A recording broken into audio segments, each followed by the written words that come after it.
ఇక breaking news చూస్తున్నాం. కొత్త నాయకులను తయారు చేసే పనిలో గులాబీ బాస్ ఉన్నారు. పాత నాయకులపై సార్ ఆశలు వదులుకున్నట్లేనా? కేసీఆర్ కామెంట్స్ కి అసలు అర్థం ఏంటి? అసలు కేసీఆర్ ఏమన్నారో ఒకసారి విందాం.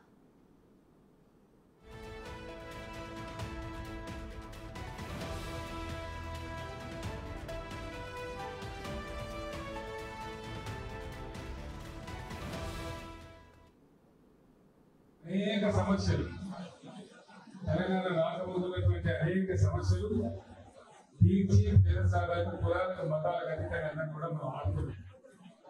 కొన్ని సందర్భాల్లో ఏమైందంటే ఒక అత్యాశపడి కావచ్చు, ఒక ఆగమని కావచ్చు, కొన్నిసార్లు అబద్ధ ప్రచారాలు నమ్మి కావచ్చు, ప్రజలు ప్రజాస్వామ్యంలో పోతావచ్చు. అట్లాంటి సందర్భంలో మనం వచ్చింది, మనం ఎన్నికల్లో ఓట్లు పాలైనాం.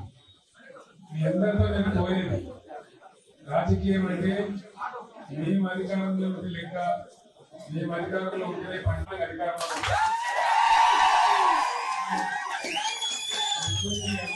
అవసరం లేదు.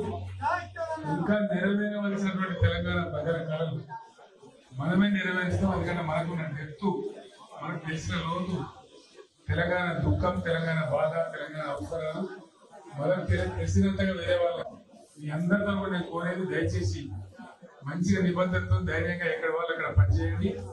మీ కోరుల వాళ్ళకైతే మంచి డైనమిక్ ఎమ్మెల్యే ఉన్నారు.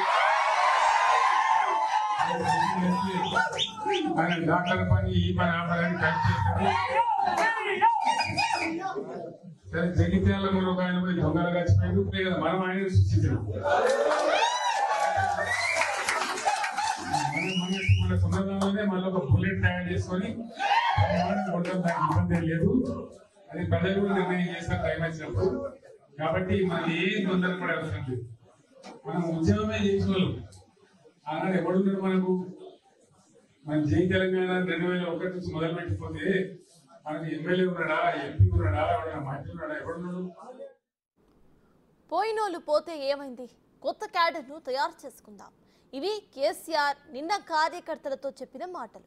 ఆయన చేసిన వ్యాఖ్యలు చూస్తుంటే కారు మొత్తం ఖాళీ కాబోతూ ఉందనే సమాధానం అయితే వినిపిస్తోంది. ఎందుకంటే సీనియర్ నాయకులంతా కూడా ఒక్కొక్కరిగా పార్టీని వదిలేసి హ్యాండ్ ఇస్తున్నారు. ఇప్పటికే 6 బీఆర్ఎస్ ఎమ్మెల్యేలు హస్తం గూటికి చేరిపోయారు. ఇక మిగిలిన వారు కూడా రాబోతున్న రోజుల్లో కాంగ్రెస్ కండువా కప్పుకోబోతున్నారనే టాక్ వినిపిస్తోంది.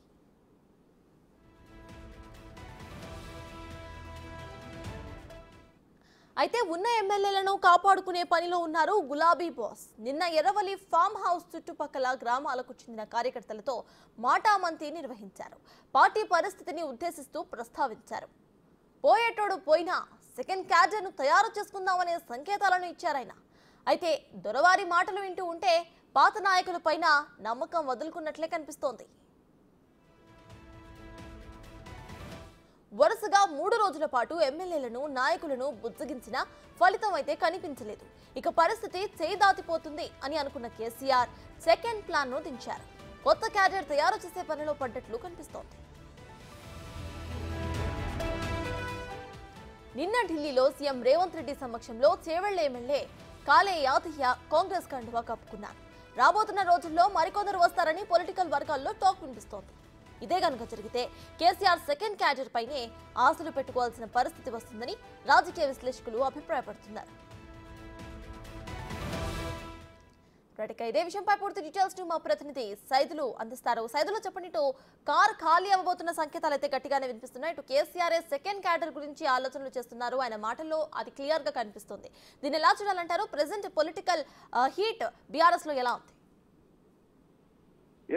సర్తాజ్, బీఆర్ఎస్ పార్టీలో ఉన్నటువంటి సీనియర్ నాయకులు, అదేవిధంగా పార్టీ ఎమ్మెల్యేలందరూ కూడా వరుసగా పార్టీ వీడి వెళ్ళిపోతున్నారు. ఇప్పటి వరకు 6 ఎమ్మెల్యేలు కాంగ్రెస్ గుట్టుకొచ్చారు. మిగిలిన వారంతా కూడా వచ్చేందుకు సిద్ధంగా ఉన్నారని చెప్పేసి రాజకీయ వర్గాల్లో టాక్ వినిపిస్తుంది.